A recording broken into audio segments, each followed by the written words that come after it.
সুপ্রিয় শ্রোতা, গল্প পাঠের আসর চ্যানেলে শুনতে যাচ্ছেন অতীন বন্দ্যোপাধ্যায় রচিত মানুষের ঘরবাড়ি উপন্যাসটির ৫৫তম পর্ব। আমি ওয়ারা করিম, সাথে থাকুন। রাতে আমার ভালো ঘুম হলো না।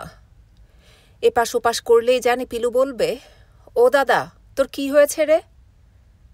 পিলুকে নিয়ে আরেক জ্বালা। শুয়ে ঘুমের অভিনয় করলাম কিছুক্ষণ। অন্য রাতে জেগে বসে থাকি। এখন বুঝতে পারি আমার কবিতা লেখা পৃথিবীর একজন নারীকে শুধু অবাক করে দেবার জন্য।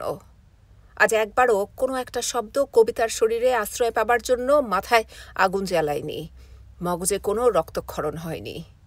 কি যে হয়েছে! চোখ জ্বালা করছে।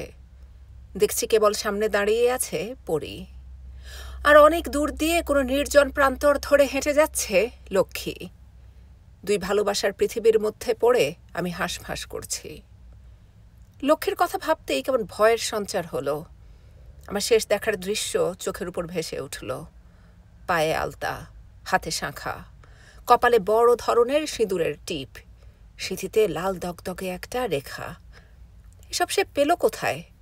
রান্নাবাড়িতে পড়ে থাকত, থান পড়ত, কখনো কালো পাড়ের ধুতি।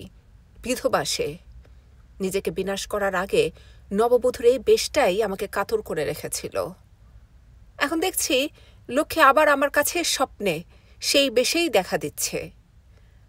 আসলে আরেকটা আতঙ্ক থেকে এমন হচ্ছে বুঝতে পারছি। সারাটা রাত এভাবে কখনো লক্ষ্মী কখনো পরী স্বপ্নে হাজির হতে থাকলে অসহায় বোধ করতে থাকলাম। রাত থাকতেই বাবা এসে ডেকে দিলেন, শুভ কাজে যাচ্ছি। বাবা বললেন, তুমি মুখ ধুয়ে বারান্দায় এসে বসো, আকাশ ফর্সা হলে রওনা হবে। যাবার সময় বাবা ঠাকুরের ফুল বেলপাতা সঙ্গে দিলেন, যাতে কোনো কারণে ত্রুটি না থাকে। বাবার সব দিকে নজর, ঈশ্বর না আবার তার রুষ্ট হন। আমি কিছু বলতেও পারি না। আমার বাবার ধারণা দৈবই সব, তুমি নিষ্ঠার সঙ্গে শুধু দায়িত্ব পালন করে যাবে। বাবার এই ঈশ্বর বিশ্বাসী মাঝে মাঝে এত বিরক্তিকর যে কখনো চটে গিয়ে রাস্তায় ফুল বেলপাতা সব ফেলে দিই। পরীক্ষা দিতে যাবার সময়, স্কুলের চাকরিতে যোগদানের সময় এইসব অবলম্বন আমার পকেটে ভরে দেন। আজও তার ব্যতিক্রম হলো না। সড়কের দুধারে বড় বড় সব গাছের ছায়া। সূর্য উঠে গেছে। পরীর দাদু সকাল ৮টার আগে নিচে নামেন না। একবার ভাবলাম মুকুলের বাসায় চলে যাই, কিন্তু এত সকালে দেখলে সে অবাক হবে। আমার মনে সব হিজিবিজি ভাবনা, মাথা মুন্ডু কিছুরই ঠিক থাকছে না। ৫৫ তলায় এসে সাইকেল রাখলাম গাছের ছায়ায়। তারপর বাবার চেনা দোকানে গিয়ে টুলে বসলাম। বাবার সে যজমান, গেলে আদর যত্ন সে একটু বেশিই করে। আজ অত সকালে দেখে অবাকই হলো। উনুনে তার আঁচ দেওয়া হয়েছে। এদিকটায় এখন লোকালয় বাড়ছে। মানুষজন দেশ ছাড়া হয়ে যে যেখানে পারছে বসে যাচ্ছে। এতটা সময় কাটাই কি করে? কতক্ষণে বেলা বাড়বে সেই প্রতীক্ষায় ভিতরে ছটফট করছি। এবং একসময় যখন শহরে ঢুকে গেলাম, দেখলাম সবই ঠিকঠাক আছে। কোথাও কোনো দুর্ঘটনা ঘটেছে বলে টের পেলাম না। পরী যে লক্ষ্মীর মতো ছেলে মানুষই করে বসতে পারে না, এটাও মনে হলো একসময়। সে আমার উপর বদলা নিতে পারে। সেটা কিভাবে? এই ভাবনাটা শেষ হতে না হতেই পরীদের সদর গেইটে হাজির। দারোয়ান অন্যদিন আমাকে দেখলে উঠে দাঁড়ায়। সামনের লনে কাকাতুয়া পাখিটা দুবার পাখা ঝাপটালো। আমি যে হাজির পাখিটাও টের পেয়েছে। দারোয়ান বসেই বলল, ভিতরে গিয়ে বসুন। আমি দূর থেকেই লক্ষ্য রাখছি পরী দোতলার বারান্দায় আমার জন্য অপেক্ষা করছে কিনা। কারণ পরী তো জানে আমি সকালে আসব। পরী শুধু বারান্দায় অপেক্ষা করে না, রাস্তায় দূর থেকে দেখলেই হাত নাড়ায়। বারান্দায় পরী নেই। বুকটা ধক করে উঠল। দারোয়ান কেমন গম্ভীর মুখে আমাকে বারান্দায় গিয়ে অপেক্ষা করতে বলল। আমি এলে এ বাড়িতে সাড়া পড়ে যায়। আমি তো শুধু বিলু না, এই বাড়ির একমাত্র অবলম্বন বাবা ঠাকুরের প্রিয়জন। আমার খাতিরই আলাদা। কিন্তু আজ মনে হলো কোথাও কোনো বড় রকমের অঘটন ঘটেছে। খাতির করা দূরে থাক, আমি যে এত বড় বাড়িতে এসেছি সেটাই যে বেমানান। এই প্রাসাদতুল্য বাড়িতে ঢুকলেই ঠাকুর চাকরের কোলাহল শোনা যায়। লোকজন রায়বাহাদুরের অনুগ্রহের অপেক্ষায় নিচে লোহার বেঞ্চিতে কখন তার দর্শন পাবে সেই আশায় বসে থাকে। আজও তারা বসে আছে। জমিদারি গেলেও প্রভাব প্রতিপত্তির খামতি নেই। কংগ্রেসের জেলা সভাপতি, মিউনিসিপ্যালিটির চেয়ারম্যান, প্রভাব প্রতিপত্তি বিন্দুমাত্র পরিদের ক্ষুণ্ণ হয়নি। পরীর বাবা কাকারা বড় পদে দেশের নানা জায়গায় ছড়িয়ে আছে।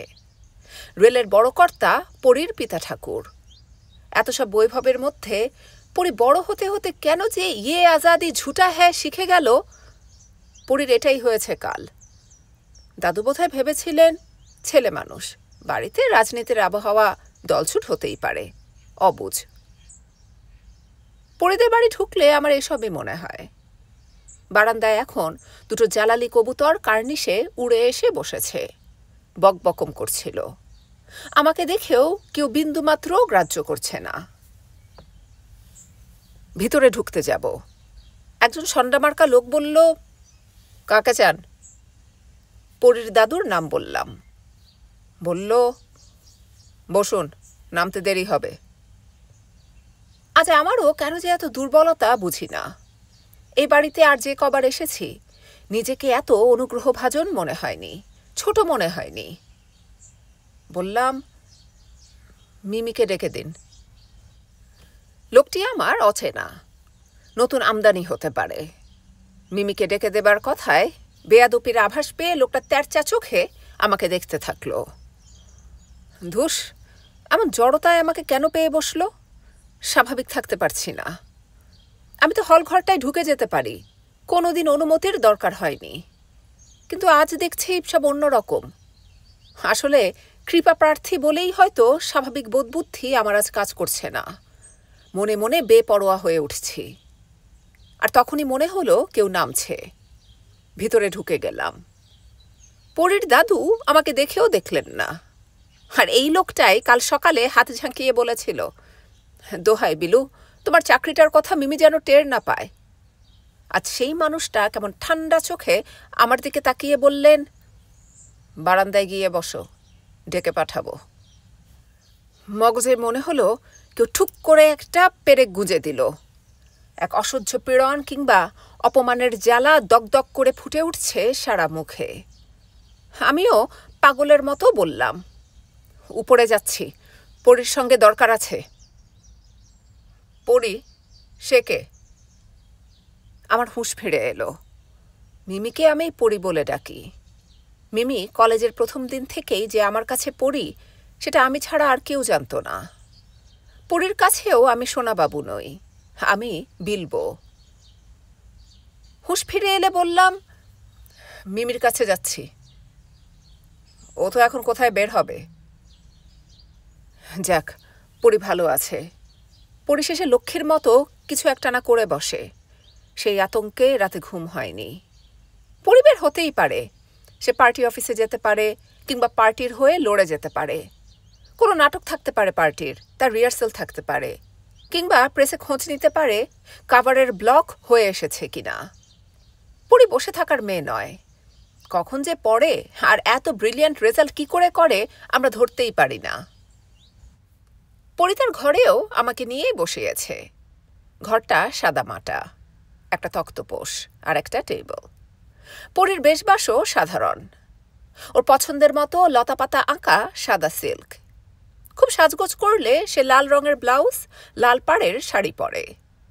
ঘরে লেনিনের একটা বড় ফটো, আর কিছু নেই। এমনকি একটা বড় আয়নাও নেই। এই কৃচ্ছ্রতা বাড়ির ৮-১০ জন পরীর ফ্যাশন ভেবে বিনা দ্বিধায় মেনে নিয়েছে। কাঠের চেয়ারে কোনো কাভার নেই পর্যন্ত। একজন সাধারণ পার্টি কর্মীর মতোই তার ঘরটা। আমার ভালো লাগতো না। আসলে মনে হতো পরীর এটাও এক ধরনের বিলাস। পরীর দাদু কি দেখছিলেন আমার মুখে জানি না।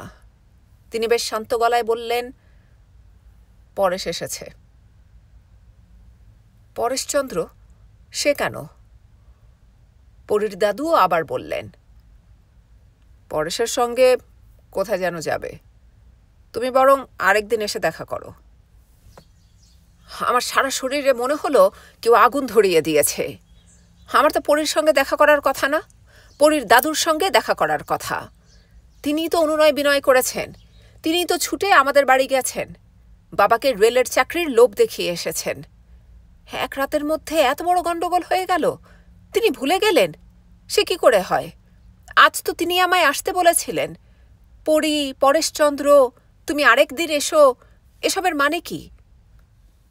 মনে হচ্ছিল লাথি মেরে সামনের সিঁড়ির রেলিং ভেঙে দিই, কিংবা দেয়ালের সব বড় বড় তৈলচিত্রে থুতু ছেটাই। মানুষের নিষ্ঠুরতার শেষ থাকে। আমার বাবাকে এত বড় কুহাকে ফেলে দেবার কি দরকার ছিল? সরল সাদাসিধে মানুষটা গেলেই বলবেন, দিয়ে এলে, কবে আবার যেতে বললেন? বাবাকে আমি কি বলবো? বাবার বিশ্বাস এত বড় মানুষেরা কখনো ঠকায় না। মাথা নিচু করে বের হয়ে যাবার মুখেই মনে হলো সিঁড়ি ধরে কারা নামছে। একটা কুকুর ঘেউ ঘেউ করছে। উঁচুতে তাকিয়ে দেখলাম পরী, পাশে পরেশচন্দ্র, ওর সাদা ভুটিয়া কুকুরের চেইন হাতে। পরী লাফিয়ে নামছে, উর্বশীর চেয়েও আজ বেশি সেজেছে। এমনকি দূর থেকেও মনে হলো পরী আজ চোখে কাজল দিয়েছে, ঠোঁটে লিপস্টিক। পরীর এ সাজ আমি দেখিনি। পরী কতটা আগুন হয়ে জ্বলতে পারে আজ যেন আমাকে দেখালো। লক্ষ্মীর আত্মহত্যার মতো অক্লেশে পরী আজ নিজেকে উজাড় করে দিয়েছে। পরী নামছে, অথচ আমাকে যেন দেখতে পাচ্ছে না। দুজনেই কথায় কথায় হাসছে, উল্লাসে ফেটে পড়ছে। নিচে নেমে হঠাৎ যেন পরী আমাকে আবিষ্কার করে ফেলল। হারে বিলু, কি ব্যাপার? দাদুর সঙ্গে দেখা হয়েছে? বসে কাজটা কিন্তু করিয়ে নিও। রেলের চাকরি, সোজা কথা। আমার কি হলো জানি না, আমি নিজের মধ্যে ছিলাম না। ঠাস করে পরীর গালে একটা চড় কষিয়ে দিলাম, আর সঙ্গে সঙ্গে দুদ্দার করে সবাই ছুটে আসছে। ওর দাদু চিৎকার করে বলছে, get out scoundrel, get out! এত বড় আস্পর্ধা! কে আছিস? দাঁড়িয়ে কি তামাশা দেখছিস? সবাই ছুটে আসছে আমাকে ধরার জন্য। সঙ্গে সঙ্গে পরী আমাকে আড়াল করে দাঁড়ালো। তোমরা ওর গায়ে হাত দেবে না। পরীর চোখ জ্বলছে। আমার কাছে সবটাই নাটক মনে হচ্ছে। সবাই আমাকে মারুক, আমাকে ছিন্ন ভিন্ন করে দিক, আমি তাই চাইছিলাম। নিজেকে নির্যাতন করার মধ্যে, অপমানিত হবার মধ্যে পরীর উপর আক্রোশ মেটাবার এটাই যেন শেষ উপায়। পরী আমার হাত ধরে বলল, আমার ঘরে এসো। আমার স্নায়ুতে তরল শিশে ঢেলে দিচ্ছে পরী। জোর করে হাত ছাড়িয়ে বললাম, আর নাটক করতে হবে না, ছাড়ো বলছি। তারপর এক ঝটকায় হাত ছাড়িয়ে পাগলের মতো বের হয়ে আসার মুখে শুনতে পেলাম, হে যে তোমার কত বড় অধিকার বিলু, তুমি জানো না। একবার শুধু মুখ ফিরিয়ে দেখেছিলাম, পরী সারা মুখ আঁচলে ঢেকে দিয়েছে। পরী ফুঁপিয়ে কাঁদছে। বাইরে বের হয়ে রাস্তায় নেমে মনে হলো, ছি ছি, আমি এটা কি করলাম? পরীকে মেরেছি, পরীকে আমি মারতে পারলাম? হাতে জ্বালা বোধ করছি, সাইকেলের হ্যান্ডেল পর্যন্ত তাপে যেন গলে যাবে। নিজেকে ধিক্কার দিচ্ছি, বিলু তুমি অমানুষ। প্রবল নিঃশ্বাস পড়ছে। দ্রুত সাইকেল চালিয়ে পুলিশ প্যারেডের মাঠ পার হয়ে গেলাম। চোখে যেন কিছু দেখতে পাচ্ছি না, হয়তো কোনো অঘটন ঘটে যাবে।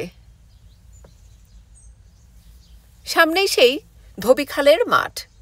শহরের নির্জনতা আরম্ভ। মানুষজন কোর্ট কাছারিতে যাচ্ছে। রিকশা, গরুর গাড়ির ভিড়।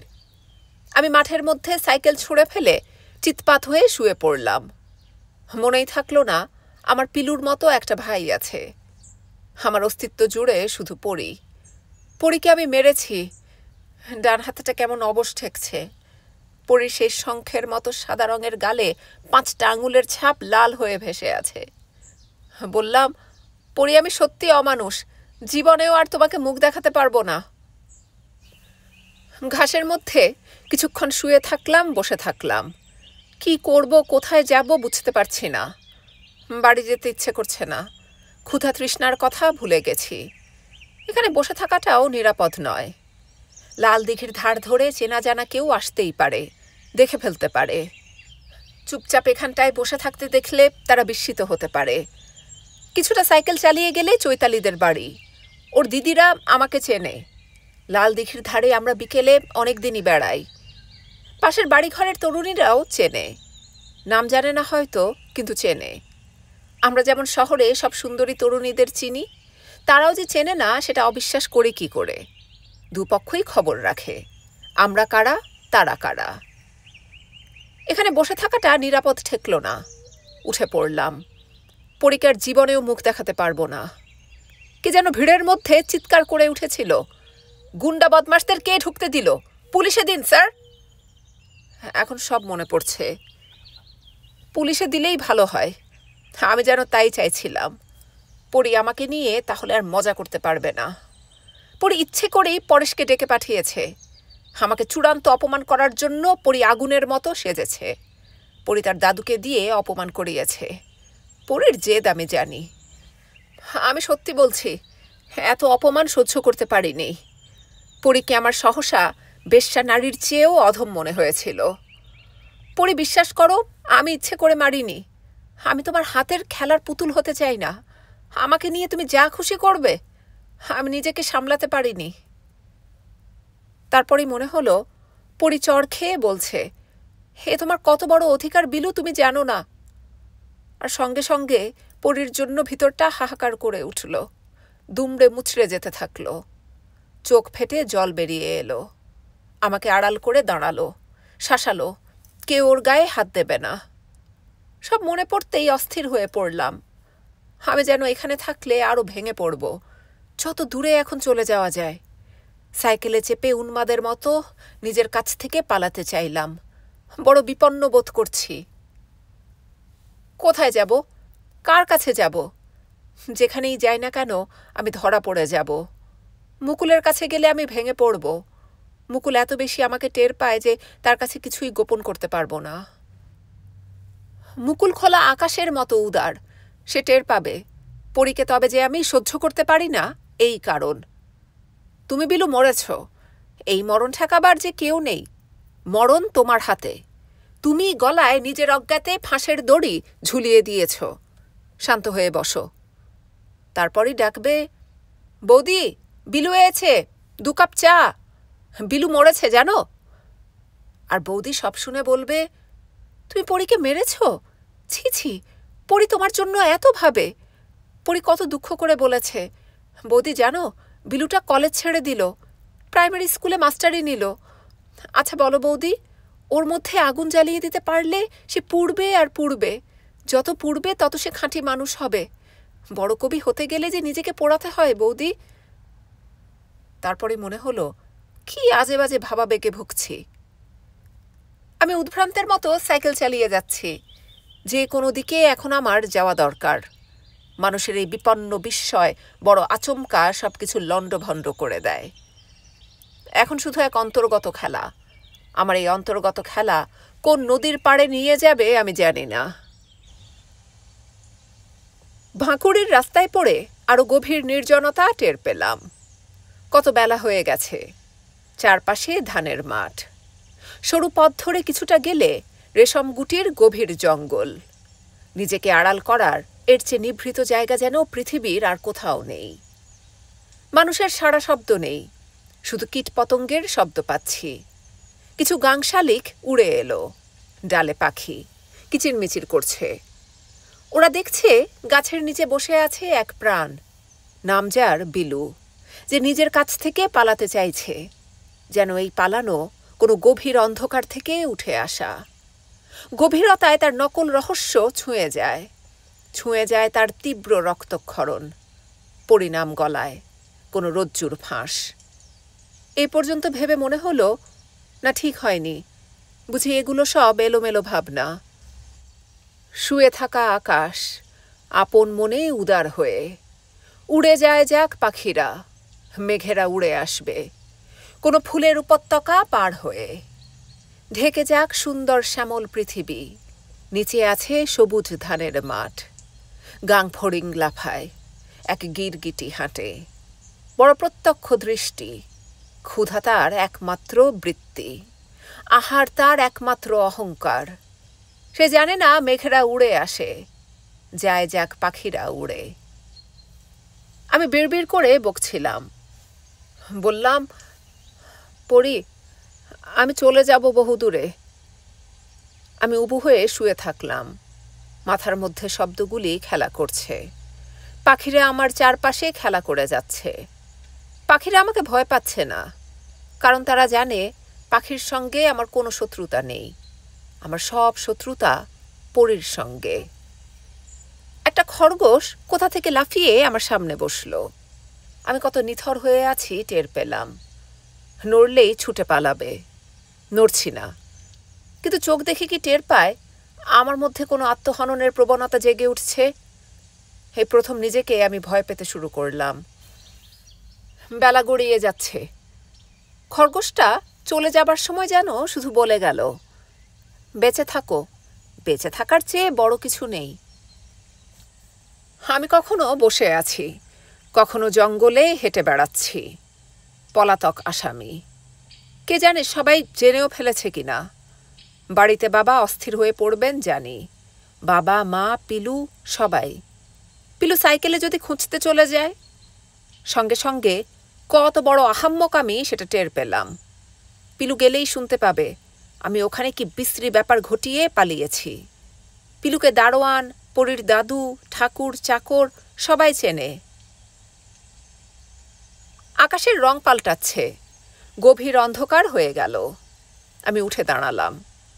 সাইকেলটা নিয়ে হাঁটছি। সাপখোপের ভয় আছে। এখন বড় রাস্তায় উঠে যাওয়া দরকার। সারাক্ষণ জঙ্গলটার মধ্যে ঘুরে টের পেলাম প্রকৃতির এক কথা, বেঁচে থাকার চেয়ে বড় কিছু নেই। মাথার মধ্যে রক্তক্ষরণ থেমে গেছে। অন্ধকারে বাড়ি ফিরলে চোখ মুখ দেখে কেউ টের পাবে না এমন অশোভন আচরণের পর নিজের কাছেই ছোট হয়ে গেছি। পিলু খবর নিয়ে ফিরতে পারে, দাদা পরিদিকে মেরেছে। বাড়িতে ঢুকতে সংকোচ হচ্ছিল। দেখছি প্রতিবেশীরা বাড়িতে এসে জড়ো হয়েছে। বাড়িতে না ফেরায় বাবা মা কতটা উদ্বেগের মধ্যে ছিল টের পেলাম। কেবল পিলু কিছু বলল না। মা আমাকে জড়িয়ে ধরল, কাঁদছে। কোথায় ছিলি? কি হয়েছে তোর? বললাম, কি হবে আবার? কিছু না হলে তুই ফিরলি না কেন? সারাদিন কোথায় ছিলি? বাবা বললেন, সব অদৃষ্ট। এই প্রথম বাবা খুঁটিয়ে কিছু জানতে চাইলেন না, শুধু বললেন, তোমাকে তো বলেছি ধনবউ, ঠিক ফিরে আসবে, বয়সটারই দোষ। এমনকি বাবা রায়বাহাদুর সম্পর্কেও কোনো প্রশ্ন করলেন না। পরিদের বাড়ি গেছিলাম কিনা তাও জানতে চাইলেন না। পিলু এসে সাইকেলটা ঘরে তুলে রাখল। মায়া এক বালতি জল রাখল হাত মুখ ধোয়ার জন্য। খেতে বসে ভাত নাড়াচাড়া করে উঠে পড়লাম। মা বলল, কি হলো? কিছুই তো মুখে দিলি না। আমার খেতে ইচ্ছে করছে না মা। আমার মধ্যে পলাতক মানুষের বসবাস আছে বাবা জানেন। এর আগেও সেটা টের পেয়েছেন বলে আজ বাবা ঠাকুর ঘরে ঢুকে যাবার সময় বললেন, যাও শুয়ে পড়োগে, সবই ভবিতব্য। আমার বাবা জীবনের সব সংকটকে সহজেই ভবিতব্যের হাতে ছেড়ে দিতে পারেন বলেই আমি না ফিরলেও বাবা থানা পুলিশ করতেন না। থানা পুলিশের নামে বাবার আতঙ্ক আছে আমি জানি। আমার পরিচিত সবার বাড়িতে যেতেন, যেমন আমি জানি মুকুলের বাসায় খোঁজ খবর নিতেন আমি কোনো চিঠি দিয়েছি কিনা। সাইকেলটার খোঁজ করতেন, কার কাছে রেখে গেলাম। আমার মধ্যে নাকি একজন বিভাগী মানুষের বাস আছে। সেই যে একবার গ্যারেজে কাজ করার সময় পালিয়েছিলাম, তখনও বাবা থানা পুলিশ করেননি। গেছে আবার চলে আসবে, চঞ্চল মন। বাবা মাকে প্রবোধ দিতেন, অদৃষ্ট বুঝলে ধনবউ, তা না হলে দেশ ভাগ হবে কেন, আমরা ছিন্নমূল হব কেন? দুবেলা খেতে দিতে পারি না, পড়াতে পারি না, ছেলের কি দোষ? বাবার আরেকটা আপ্তবাক্য, আমি তো কোনো পাপ করিনি, আমার কোনো সর্বনাশ হতে পারে না। সর্বনাশ হয়নি। ছড়তে একটা চিঠি লিখেছিল, বিলু এখানে আছে। কতদিন পর আবার ছর্দির কথা মনে হলো। আমার চেয়ে বয়সে ছোটই হবে। ছর্দি লিখেছিল, বিলু রহমানের কাছে থাকে। পিলু আমার পাশে শুয়ে উসখুস করছে, আমি মটকা মেরে আছি। এপাশ ওপাশ করলে পিলু দুশ্চিন্তায় পড়ে যাবে। বাড়ি ফেরা তক পিলু একটা কথাও বলেনি। শুয়ে পড়লে সে দরজা বন্ধ করেছে, হ্যারিকেনের আলো কমিয়ে দিয়ে পাশে এসে শুয়েছে। ভাদ্র মাসের গরম। আমার কষ্ট হয় ভেবে সে হাত পাখায় হাওয়া করছে, এমনভাবে করছে যেন গরমটা তারই বেশি। গরমে ঘুমোতে পারছে না। বাঁশের বেড়ার ঝাঁপ তোলা, বাইরে থেকে এক আধটু যা হাওয়া ঢুকছে আমার গায়ে লাগছে। সে বোধহয় চায় আমি তাড়াতাড়ি ঘুমিয়ে পড়ি। সে জানে ঘুম থেকে উঠলে মনের অনেকটা ক্লেদ কেটে যায়। 7-এ পড়লে কি হবে দাদাকে সে সবচেয়ে বেশি বুঝতে পারে। কথা বলছে না। আমারও কিছু ভালো লাগছে না। যতই ঘুমের ভান করে পড়ে থাকি না কেন, ওর বুঝতে কষ্ট হয় না অনিদ্রার শিকার আমি ভালো নেই। সে যখন বুঝল তার দাদাটির সহজেই ঘুম আসবে না, তখনই ডাকল, দাদারে। পাশ ফিরে শুলাম। সে আবার ডাকল, দাদারে। বল। তুই পরিদিকে মারতে পারলি? কে বলল তোকে আমি পরীকে মেরেছি? কে বলল? তুই মেরেছিস দাদা।